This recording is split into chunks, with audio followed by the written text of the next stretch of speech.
Hi, friends, and welcome to the Copper Kings 100 2026 question and answer session brought to you by Onward Endurance, the Montana Endurance Trail Foundation, and Treeline Endurance Run Coaching. Joining me is Greg Marshall from Treeline Endurance, who's been our official training partner, our official coaching partner for this whole season as we've been getting ready for the race, which is coming up now, and as we're recording this, just 2 weeks away. So we wanted to provide this video to answer a bunch of questions that have been sent to us, as well as answer some questions that we know you're wondering about, but you just haven't yet asked. And so Greg and I are both going to be providing you with as much information as we can as you're getting ready with your final preparation for this big event. And so, yeah, let me just introduce Greg. Greg, why don't you tell us a little bit about what we're going to be talking about today? Yeah, thanks, Wes.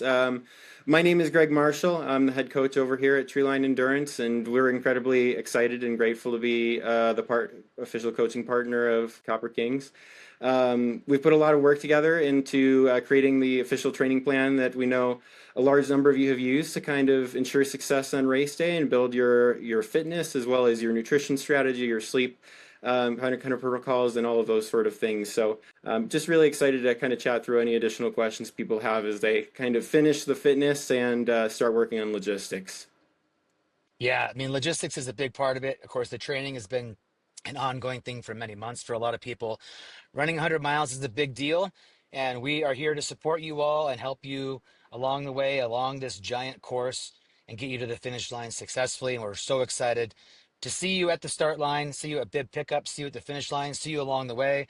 Um, this is a big deal for all of us, and we're working our tails off to bring you a wonderful adventure, and we're so excited. So we want to bring you the most up to date information that we have, and I do have a couple of race related updates that I want to provide before we get into some question and answers. Most of you probably wouldn't even notice this, but I like to be complete, and I'm very detail oriented when it comes to the race course.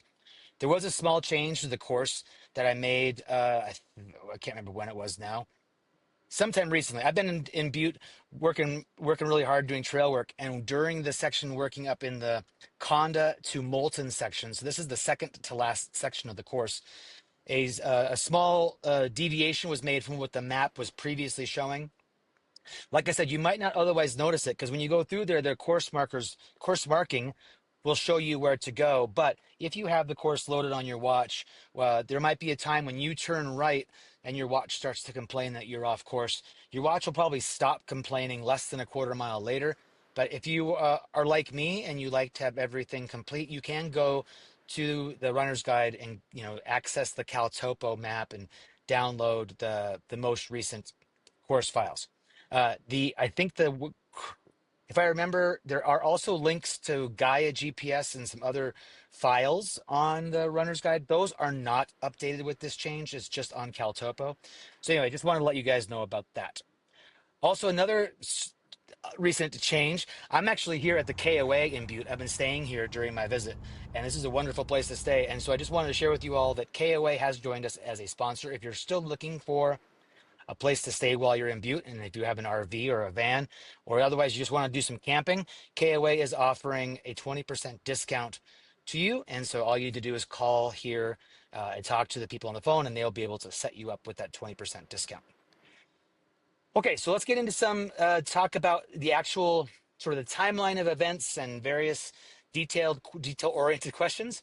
I have been asked when bib numbers are going to be released, and that's always an exciting time when you are finally able to put bib numbers on your drop bags. So as we're recording this, we expect registration to be closing tomorrow. So by the time you're watching this, registration will probably be closed. And so we will be releasing the bib numbers early next week. So that's going to be Monday, June 15th. We should have them up on Ultra Signup. So all you have to do is go to Ultra Signup, go to the Copper Kings 100 page, click on the entrance tab, and then there'll be a column for bib numbers, and there you can learn your bib number. And then please put your bib number and your name on every drop bag, as well as the destination aid station on there as well. So if any one of your drop bags were for some reason get disconnected from the place it's supposed to be, we know who it belongs to, and we also know where it should have gone, so which aid station. So yeah, we're excited to get those bib numbers to you next week. We were also asked when the aid station menu is going to be finalized and shared with you. We're Still kind of working on those details, although we have made a lot of progress on figuring out what exactly we're going to have at all the aid stations. The runner's guide currently has a pretty good overview of what we're having, and next week I'll be working to make sure that's more up to date. But if you keep an eye on the runner's guide, you'll see generally the list of what we're going to be offering at the aid stations, so that can help you with your planning. Okay, more information about drop bags. We were asked where are they going to go, if they'll be dropped off at bib pickup or at the race start. And we will be accepting the drop bags during both times, but we really do encourage you to bring them during bib pickup, especially because the first aid station, the Basin Creek aid station at mile 12.1, we need those drop bags to be to us before race start. We do not want you bringing your Basin Creek drop bags to race start. That's too late for us. We need to have that truck already packed and ready to go.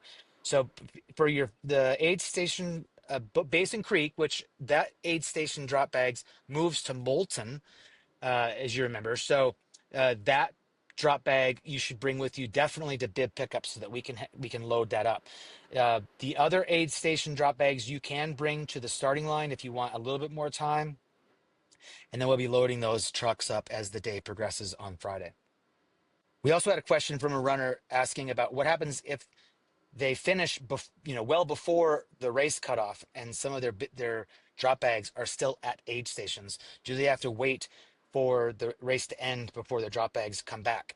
And so that will be the plan for that is that we will have volunteers shuttling drop bags that are completed from aid stations back to the HQ area during the race, but that won't happen instantly. That may only happen once or twice throughout the day. So you might still need to wait some time for your drop bags. If you finish really early, or if you drop from the race and want to go collect your drop bags, you can drive to the crew accessible aid stations to go pick up your drop bag. I just ask that you make sure that you drive especially carefully if you ever see runners, because there are certain parts where you need to drive on the course in order to get to an aid station. So notable exceptions will be the Pipestone aid station, which you cannot drive to, and the Our Lady of the Rockies aid station, which you cannot drive to. So those aid stations, you will need to wait for them to close and them to bring the drop bags back to HQ.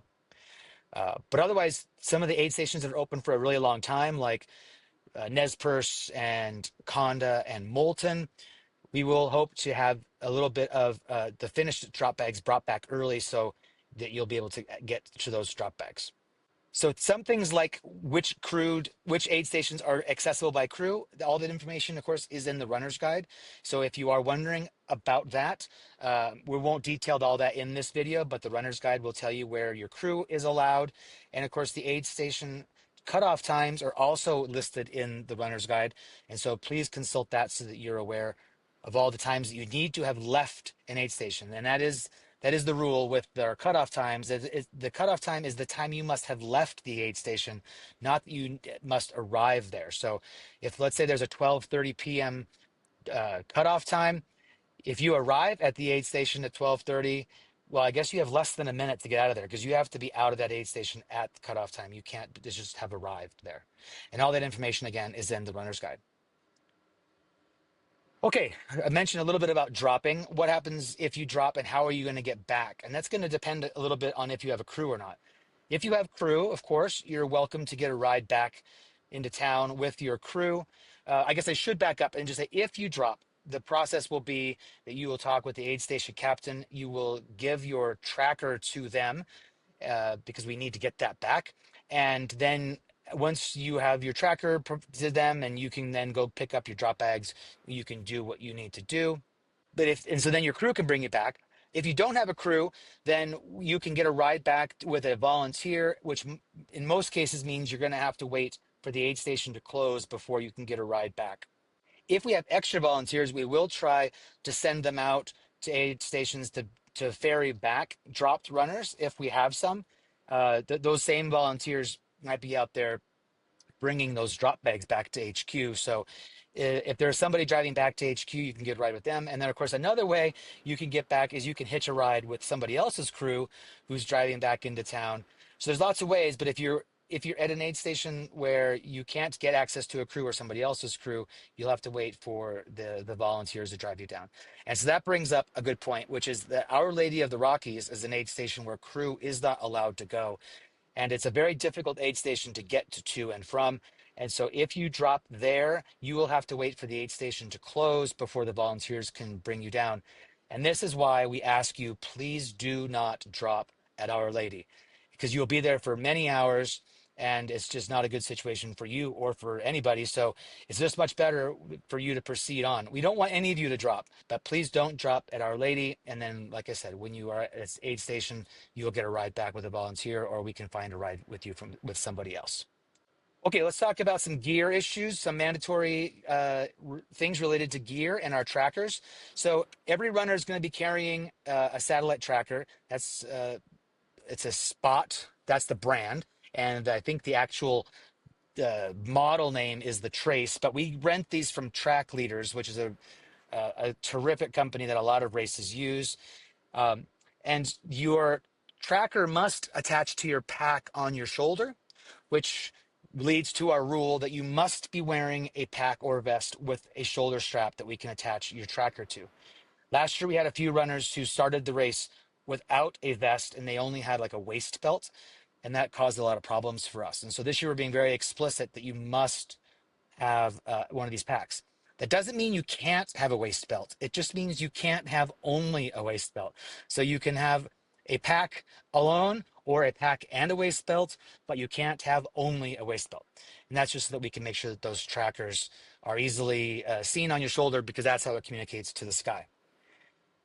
Okay, so one of the runners did ask about the size and weight of these trackers. If you haven't used one before, you won't even really notice it on your shoulder. They're very lightweight.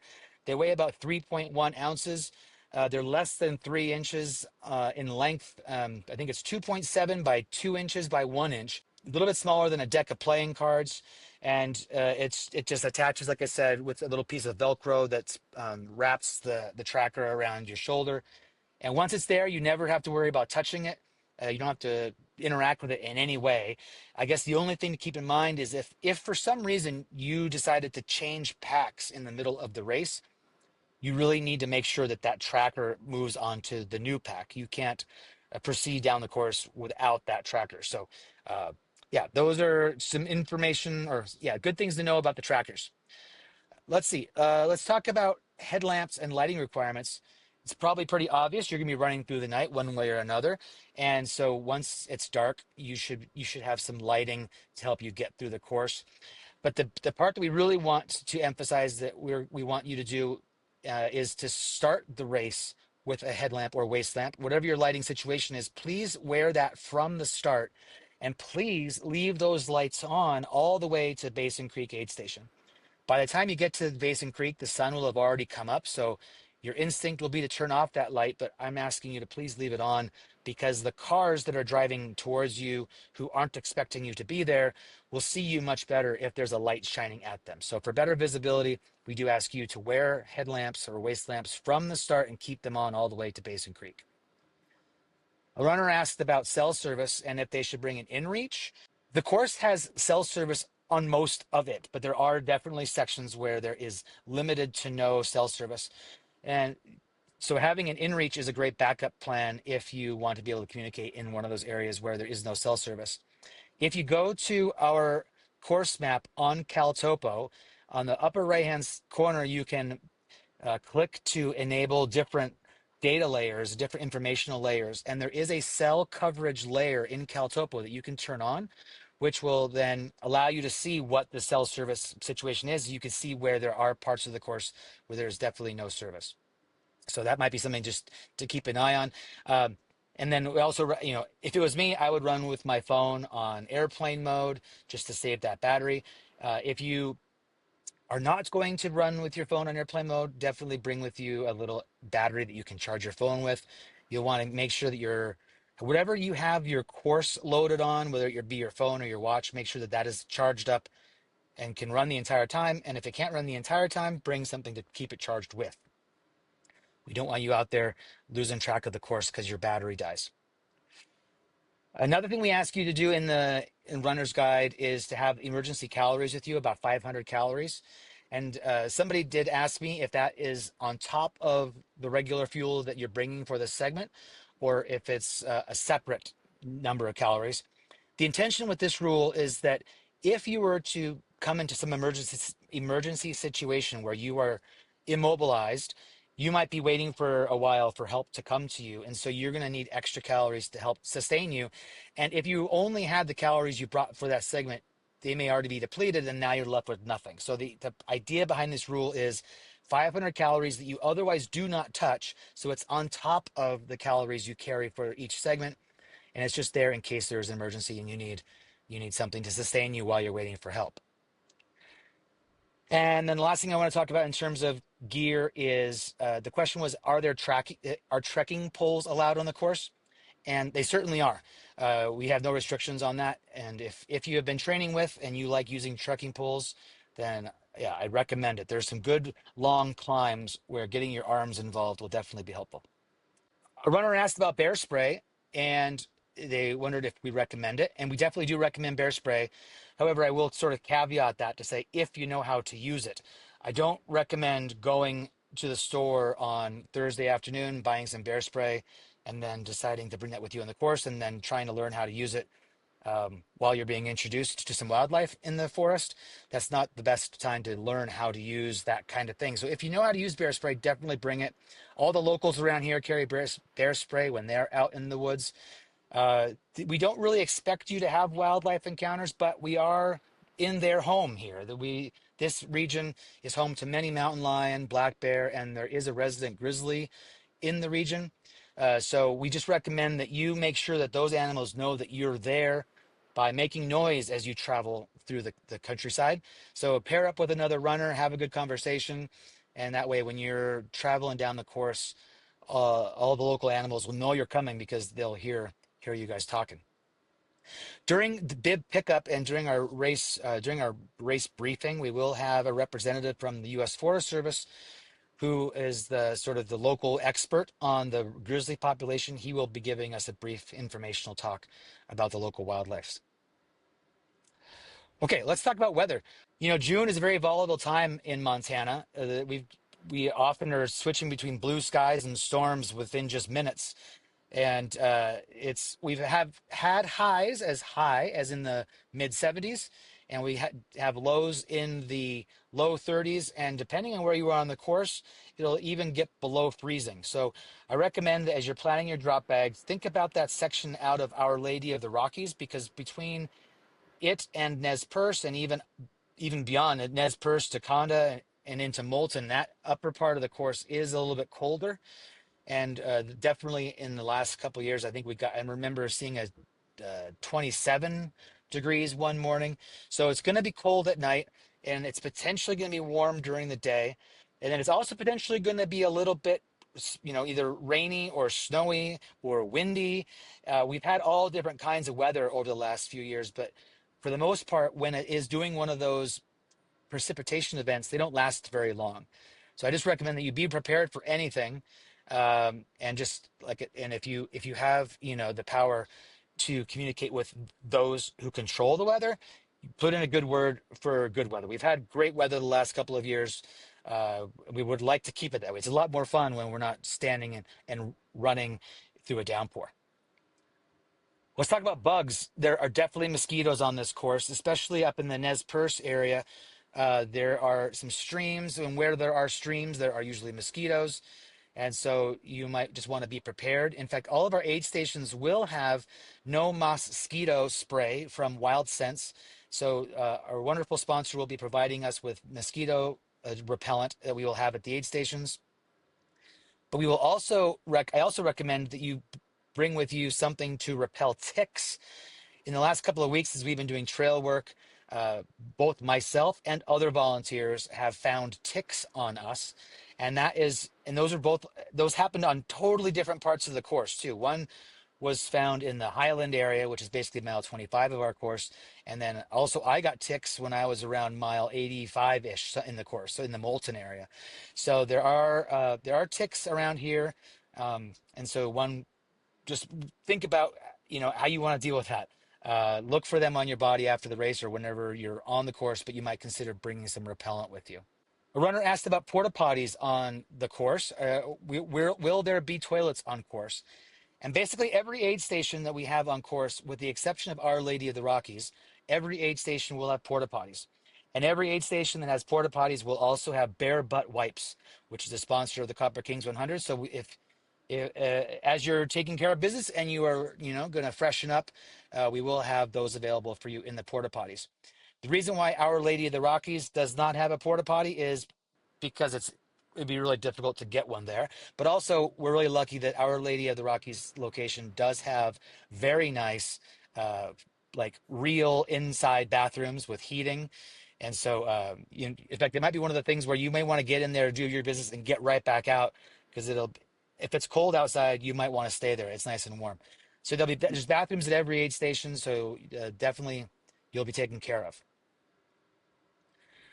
Just a reminder, this is a cupless race, so please bring a reusable cup. I expect that by now most of you should have a reusable cup from some other race, but if you don't have one, we will have them available at the merchandise tent, so you'll be able to give you one of those provided by HydroPack. Okay, as you're planning your hydration and thinking about reusable cups, please also think about bringing a filtered bottle, either a filter that attaches to your bottle or a separate filter bottle. I really like the Katadyn or Katadyn. I never know how to say that, but the Katadyn Be Free filter. I like to use that when I'm on things like this where I can get the water from the stream and then squeeze it into my chest bottles.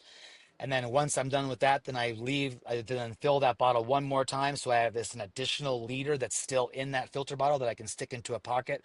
There are places along the very long section from Our Lady to Nez Perce where you can filter from streams. And so I strongly recommend that you bring a filter bottle for that very long section. That means that just makes it so that you don't have to carry, whatever, like 3 liters from Our Lady.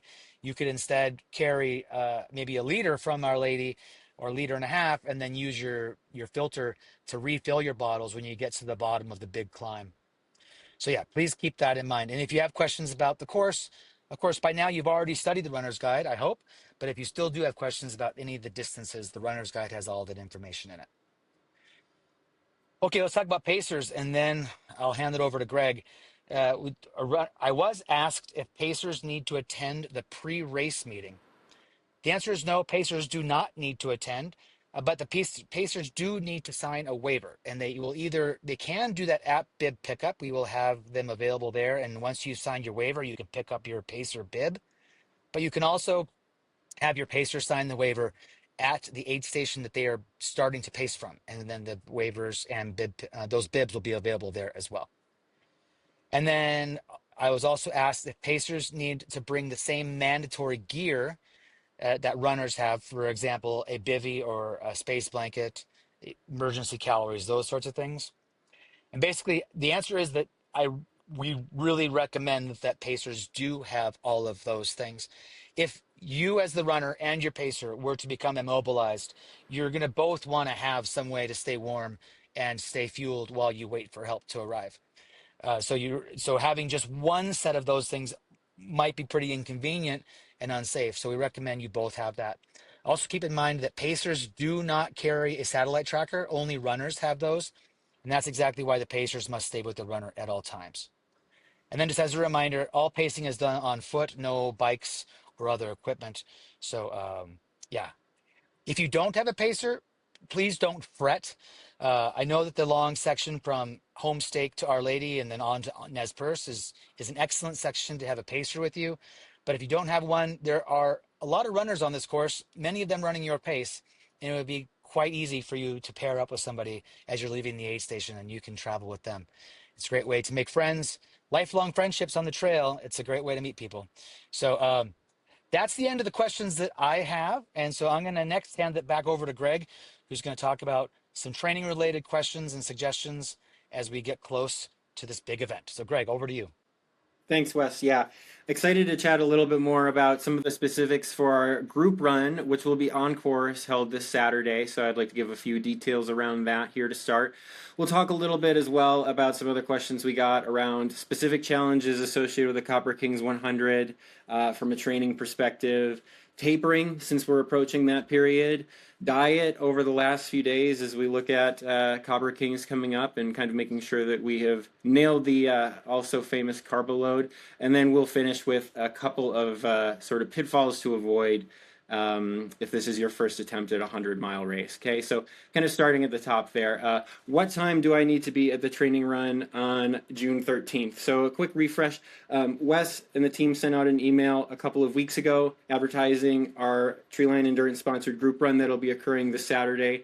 We'll be meeting at the Homestake Pass trailhead. I'll provide a little more information there, but the time of our meeting will be 9 a.m. in short form. Okay, so we'll meet at that trailhead at 9 a.m. It's directly off of the highway, and we'll send out some links associated with that as well to provide a little bit more information. But we've chosen this group run site very intentionally based on our past experience working with athletes training for 100-mile races. On race day, most runners will cover this section of the course at nightfall with 46 miles already in the legs, and it's going to be among the more challenging sections runners will encounter on the course. Okay, so we feel it's a really good opportunity for people to expose themselves to that challenging section in daylight with fresh legs, so that by the time they arrive there on race day, they'll have a lot more comfort and confidence in that section on race day. Okay, so the course will close at that aid station where we'll be meeting at 9 p.m. So we can say pretty safely that all runners will be coming through there right around nightfall.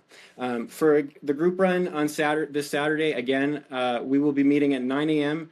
and depart as a group from the trailhead by 9:10 a.m. Okay, so really try to be on site by that time. We will have a sign in and sign out sheet where we basically collect your name and your phone number. We'll leave the group, the trailhead as a group, and it's going to be very important that you sign that sheet when you come back as well, right? So we just want to make sure nobody's gotten lost out on the trail. We want to give you all the tools to make sure that you're able to navigate this section with us effectively. But we're going to kind of use that to make sure that we've kept track of all runners as well. So it'll be a sign-on sheet, and we'll talk about that when we meet up, okay? Many of you are using the Copper Kings 100 training plan that Wes and I have put together for you, and that plan has a 4.5-hour long run, really your last serious long run before race day that is occurring this coming Saturday. So that'll be sort of our last major workout before then. Accordingly, the group run will be 4.5 hours. So we'll leave the trailhead at 9:10. We will plan to arrive back at the trailhead collectively at no later than 1:40 p.m. So that's going to give you your 4.5 hours out on course. We're doing this as an out and back, right? So we're moving from Homestake north up the Continental Divide Trail towards Our Lady. It would be great if you managed to make it all the way to Our Lady, but there's no pressure to do so. Everyone's going to be moving along the same section of trail. Since we're doing it as an out and back, even if you don't make it all the way there, you can turn around and you can know that you'll meet up with runners as you work your way back towards the trailhead. Okay, so again, we'll have everybody back at the trailhead by 1:40 p.m. We'll be doing a double check on head count, so it's important that we have everyone back no later than that time. We'll be turning around about 2 hours and 20 minutes into that. More information will follow on that as well. We'll head north, as I mentioned already. It's a 12-mile section from Homestake Pass to Our Lady. Wes just discussed Our Lady of the Rockies is an uncrewed aid station. It's hard to access. Again, we think it's beneficial to see part of that section ahead of time to increase comfort and confidence, but it does mean that there won't be any crew access at Our Lady as well. So keep in mind as you run up towards Our Lady that the distance you cover on your way out, you'll need to cover on the way back. So keep that in mind as you look at the resources that you're carrying and things like that this weekend. We'll plan to turn around on the run by 11:30 a.m. That should give you plenty of time to work your way out for about 2 hours and 20 minutes and then work your way back towards the trailhead and be back by that 1:40 p.m. Again, we'll have the GPX route for the section posted. It's already part of the runner guide, but we'll send out another email with this video that will make that information easily available. It is essential that everybody have that downloaded on their phone. Navigation shouldn't be too challenging since we're going to be along the CDT, but we want to make sure that everyone has that information readily at their disposal if they find themselves astray and need to find their way back onto the CDT. At some point. We'll also include those details around our meet time and the duration and the location. Again, that location is Homestake Pass, just off of Highway 90 as you approach Butte. Okay. Let's see, other things to say here. I think that covers just about all of it around training run logistics. Um, it is a training day, right? So we're still providing most of our own supplies for this one. There won't be aid stations on course for this longer training run. So make sure that you bring all the food and calories that you need for this training run as well in a device that you can carry it effectively for that training run. We recommend strongly a minimum of 2 liters of water for a 4.5 hour outing, right? So at least half a liter per hour that you plan to be out. So please make sure you bring those things with you. A runner asked, what are the specific challenges of the Copper Kings 100 that I should be mentally prepared for? Route finding on race day should be pretty manageable. Wes has a lot of volunteers and a great team putting that together to make sure that the course is well marked for you all. So I wouldn't expect that that's going to be a major challenge. And I know that Wes has been putting tons of work into trail maintenance down that way as well, so the course should be in good shape for everybody. The challenges we associate with Butte are going to be, first and foremost, high weather, high altitude, right? So the course, on average, occurs at 7,000 feet above sea level. That's higher than most things. And for those of you who haven't maybe run a race at altitude before, everything just feels a little bit harder, right? You're moving a little bit slower on the climbs. Even at an easy jog, you're moving a little bit slower. You're feeling a little bit more out of breath. Don't let it deter you. We just want to breach that now, that if you're feeling like you're working a little bit harder than you did in some of your training runs, it could simply be a factor of the altitude. It doesn't mean that anything's going horribly wrong, right? So keep track of yourself and don't be discouraged by that feature of this course. The elements are a little bit unpredictable in Montana. Wes already discussed the importance of weather and being prepared for all conditions, so we won't talk any more about that, but expect UV, potential heat exposure, wind, rain, cold temps at night, all of those things. How should my diet look in the days and hours leading up to the race start? My advice to athletes that I work with on this is going to be really not too different from what it looks like on a normal week. Now, there's some certain challenges that come with that. One of the big ones is the taper tantrums, right? A lot of us approach race day, and in that final week, we're anxious. We're thinking a lot about race day and trying to make sure we don't do anything wrong. Oftentimes, we end up eating less or eating slightly differently than we would in a normal week, even without meaning to. So try to keep that diet as familiar as possible during that last 7 days at least, right? Try to eat things that you're familiar with and you know sit well for you. And then the carbo load, right? The carbo load is sort of storied as this huge sort of feast that occurs the night before the race. My advice is that if you start the carbo load the night before the race, it's too late. Okay, so make sure you start the carbo load at least 48 hours before race day. It's not gorging yourself on twice the amount of food that you normally consume. That's not going to make you feel good either, right? So 10 to 15% increase in your carbohydrate intake daily for that last 2 days, right? So just eating a little bit more carbohydrate than you normally would while still sticking to foods that you know work well for you and that you enjoy, okay? So that would be our advice around nutrition leading into race day. Do not wait until the night before the race in order to be your best. Tapering. This Saturday's long run will be really the last opportunity to build major fitness that will have time to allow your body to adapt before you toe the start line. At that point, you're moving hard into the taper. Don't worry about fitness anymore. Just keep your routines, right? We still want to run consistently, but make everything as easy for yourself as possible. Sleep at night. Keep those runs at a low effort. Don't try to prove anything to yourself with hero workouts. Follow the plan as we've laid out for you if you're using the official plan of the race. If not, then just make sure that you keep your routine and don't stress yourself out. The work is done. Now just recover and you'll feel your best for race day. That would be our advice there. Okay, and then what are the big mistakes, finally, to avoid if this is your first attempt at 100 miles? The biggest challenge we find with athletes who are going after the 100-mile distance for the first time, having already maybe run 50-mile or 100K races, really comes with the distance itself. It's really different from some races that occur within a single day, sometimes even finishing before nightfall. Just know that it is very likely something will go wrong at some point in 100 miles. It's just a feature of the race. It's one of the joys of the race rather than a negative challenge of the race. Is problem solving is part of that process. So the cutoff for Copper Kings is allowance, right? If something is going wrong, don't be discouraged. If you feel crampy, if you feel really hungry, if your stomach's turned over, if you have this blister on your foot, those are just a few scenarios. It could be any one of a number of things. The cutoffs are allowant of you taking time to slow down, sit in a chair at your aid station, talk to your crew, sort it out, right? I've seen athletes spend 30, 40, an hour in a chair at an aid station, putting themselves back together and going on to run an incredible race. So don't get discouraged. A little bit of time now could save you in the long run. Okay, so that would be my last bit of advice and the last question that we had to field. We are excited to see you. I'll be on site this Saturday for our group run, so please do come if you're in the Butte area, coming from somewhere nearby, Butte, Missoula, wherever, Bozeman, wherever you call home. I call Bozeman home. Excited to see you out there this weekend, and if I don't see you out there for the training run this weekend, I'll be sure to see you at the Homestake Aid Station on race day. Greg, thank you so much. There's a lot of great information for our runners, and I'm excited for everybody who's been using the training plan to put it all into action as they make their way around this amazing loop.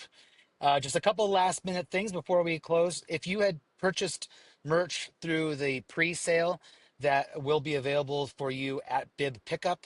If you missed that for some reason, that'll also be available at the finish. And if you did not purchase at the in that pre-race pre-sale, the merch pre-sale, whatever we call it, if you didn't purchase, then we will also be selling things at both Bib Pickup and at the finish line. So we have lots of wonderful shirts and and sweatshirt and amazing hats. So there's a lot of great things that we'll have at the merch table for you. I also want to share with you that your crews and family will probably be interested in asking you about a live tracking link. The live tracking link on the website will go live the week of the race. So keep an eye on the website. There is a link there there will be a link for the live tracking page. And yeah, that's the end of this informational video. We are very excited to see you in Butte for this memorable adventure. I ask you all to eat and sleep well as we get close, and then as you travel here, please do travel safe. And if there's anything that we didn't answer, if you still have a question about something, please do let us know. All right, Greg, thanks so much for helping me with this video. It's been really great to have you here, and Thanks so much. absolutely, Greg. Yeah, thank you for joining me. And it's been great to have you as our partner as we get all these runners ready for this race. And all of you runners, we look forward to seeing you in Butte. Talk to you soon. Good luck, everybody.